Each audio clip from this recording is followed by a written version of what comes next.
ॐ गोदावरया प्रवाहो विलसते यदुदकै पार्श्वतो योजनैकमु प्रादुर्भूतवात्मभूतया निशिजमितमहेशीलधे क्षेत्रधाम्नि सर्वज्ञातीयवृन्दैर्विरजनपदैः दागतैस्तूयमान पूर्णब्रह्मैव साक्षात् विजयति भुवनं पावयन् सायनाथ आनन्दमानन्दकरप्रसन्नं ज्ञानस्वरूपं निजबोधरूपं योगीन्द्रमिडियं भवरोगवैद्यं श्रीमत्सद्गुरुं सततमहन्तं नमामि।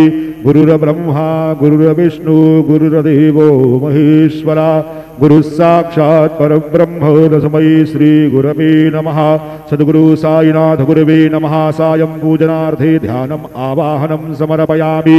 त्वां गन्धर्वा अघनस्त्वां इन्द्रस्त्वां बृहस्पतिः त्वामोखदे सोमो राजा विद्वान् यक्ष्माद्यो मुच्यतु चन्दनं समर्पयामि।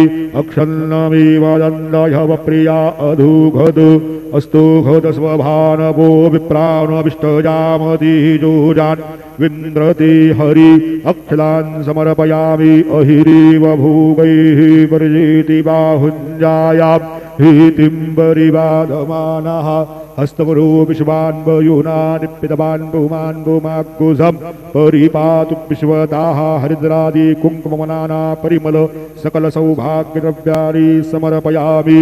सेवन्तिका बकुलचम्पकपाटलाब्जै पुन्नागजातिकरवेररसालपुष्पैः बिल्वप्रवालतुलसीदलमालतीभिः त्वां पूजयामि जगदीश्वर मे प्रसीदु।